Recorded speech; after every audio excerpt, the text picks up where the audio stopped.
We are busy in the raised bed portion of the garden, working on, well, right here Chris is getting some of last year's onions that managed to survive the winter. We're getting them out, putting them in a pot.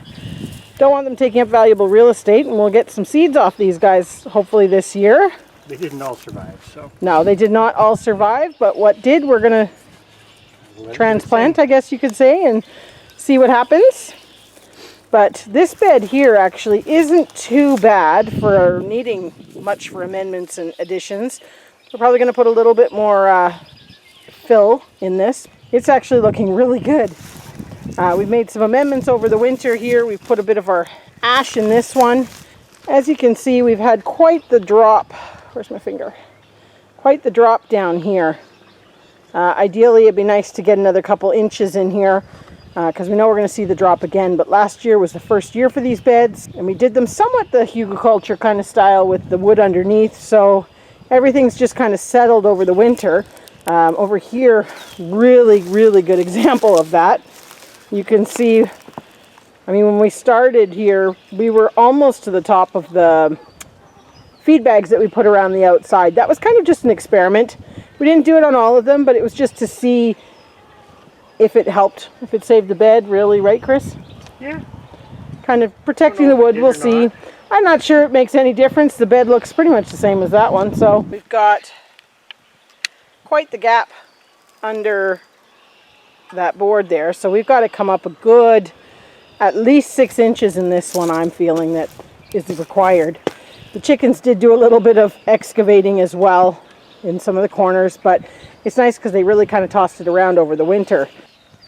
We did a bit of an experiment here with mulching with some straw over top of our thyme, and you can see that did amazing this winter. Not sure if it's too early to we're not going to uncover it yet, but we do have to add to this bed, so we're going to have to just kind of carefully work around that so as not to disturb it. Unfortunately, that bed over there, we did leave our Swiss chard in over the winter, but we're not so sure there was any survival. not looking super promising. Chris is using his fancy, smancy new claw tool that he's so happy to have. Getting things turned over here. This is one of the nice things about having an early spring kind of this year. We're in here a lot earlier than last year. Yeah, a lot earlier than last year. Here's what we're working with here. We've got not liquid gold, but it's our composted gold, I guess you could say. This came right out of our compost / hugelculture pile, which we will take you back to in a second. One of three. One of three that we have on the go in the farm. And basically what we had was old piles of trees and brush, and then we'd been piling manure over it for the year, well, that was all last summer. So all winter they've sat and kind of composted down. So now we're going in there. And the chickens use it. And the chickens, yeah, the chickens were in there doing their thing. But you can see we use a lot of wood shaving bedding. And again, it's all broke down except for some of the pine shavings, which is, I would have thought, good for the bed anyways, isn't it? Yeah. Well, it'll help with some moisture too. Yeah. So we're going to take this, we're going to add some topsoil, and then get it onto the beds and go get another load. This is one of our in-ground beds in the garden here. Again, like I said, we're not going to be disturbing this for a little while yet, but you can see all the rabbit manure that had been placed on this over the winter. That one over there did not get as much put on it this year. You only have so much you can add. So this might be a next year project to get this one going, but this is where our potatoes sat in their buckets last year. So it needs a lot more added to it now, but the buckets did somewhat kill off the greenery. Looking really good going in there. This is just adding to the beds we've already got. This year we are on it. Well, last year we weren't even building these beds until the end of May. Yeah. And this year we're getting them... Reassembling. Yeah, reassembling and getting the soil in for the first time. So I think there's going to be some real sweet growth in this year. While Chris is getting that bed filled up, I'm just going to show you what we just finished up here.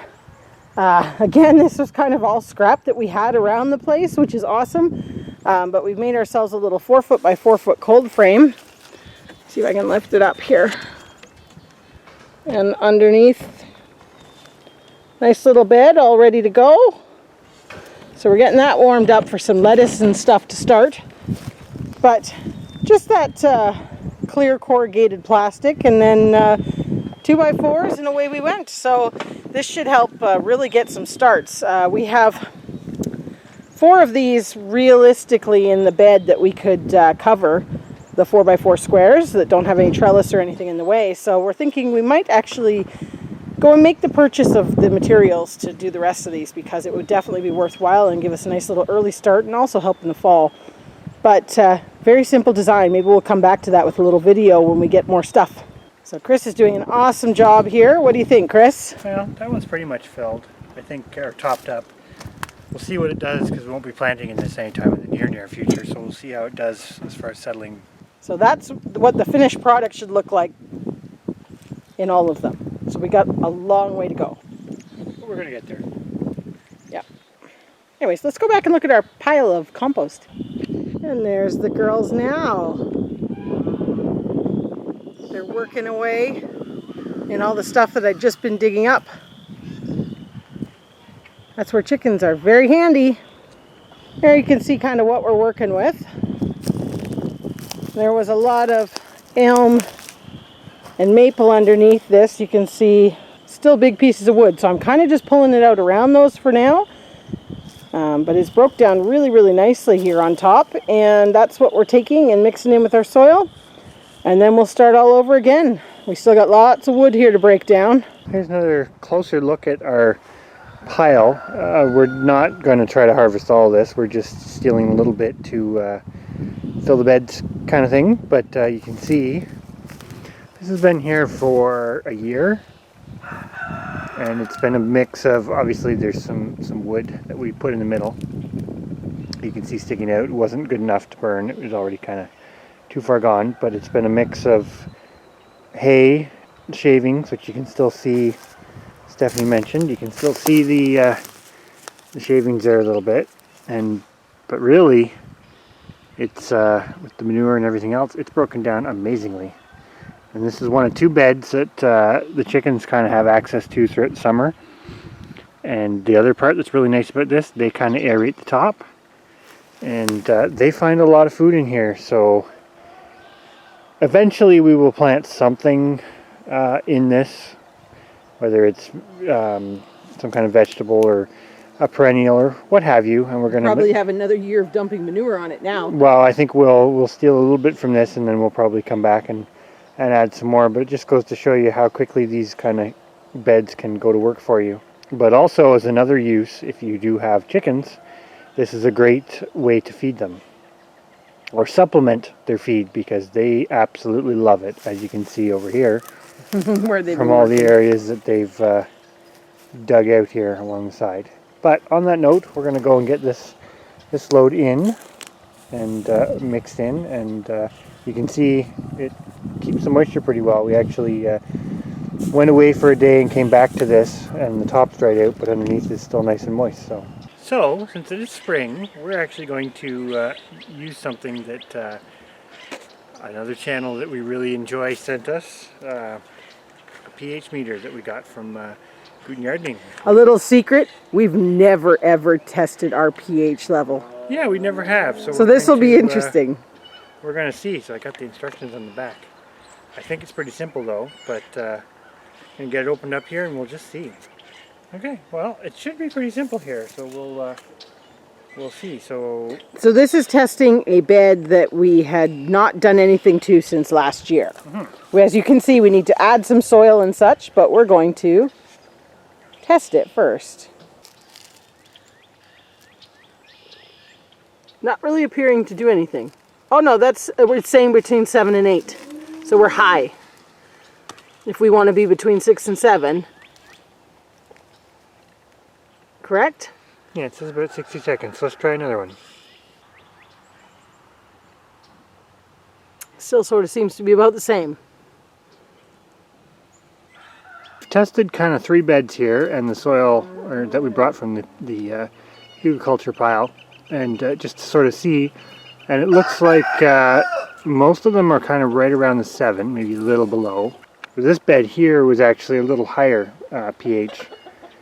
It was kind of just over 7, so a neat little thing to try. We're going to play around with this some more and see what other beds say. Yeah, this is testing our raised bed ones, which are also very dry. It'd be interesting to actually test the soil. Which is dry right now too, but we know if it's too dry it may not be working perfectly, but still interesting to give it a try.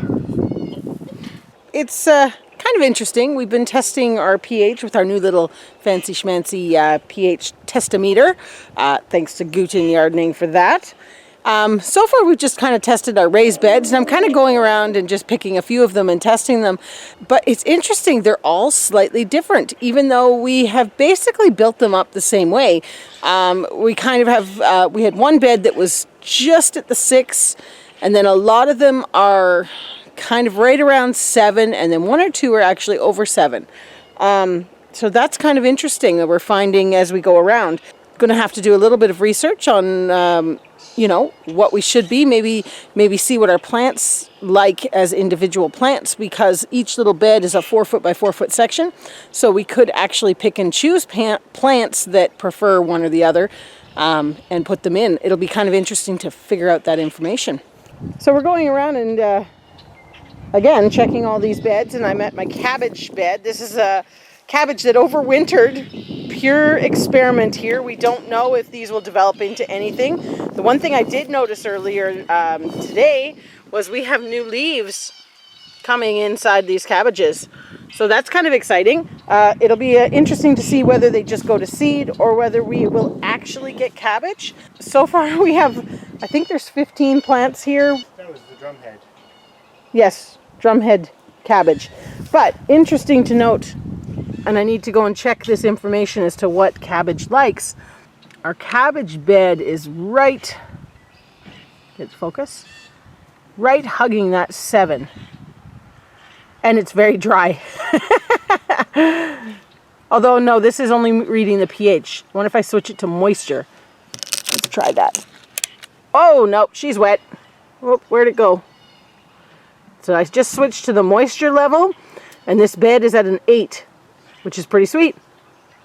It looks dry on top, but obviously it's got some moisture in the bottom, so that's good. Interesting experiment going on here to see what happens with these cabbages. And definitely going to do a little bit of research to see if we need to make some amendments to keep them healthy. But so far, a majority of our beds are sitting right at around that 7 mark. What are your thoughts on that, Chris?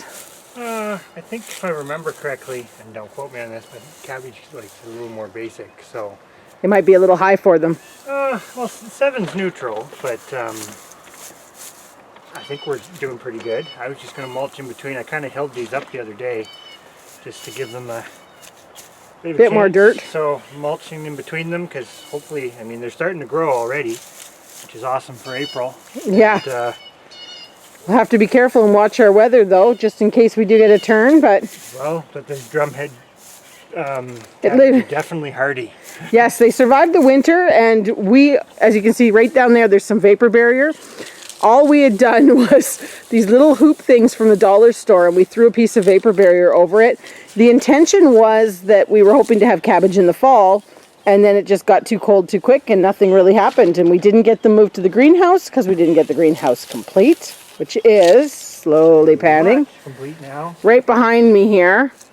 You can see we've got it pretty much complete. A little bit of cleaning to do. Chris's carrots down there are just loving it outside now. Look at them sprout out. Gonna have lots of seeds on those.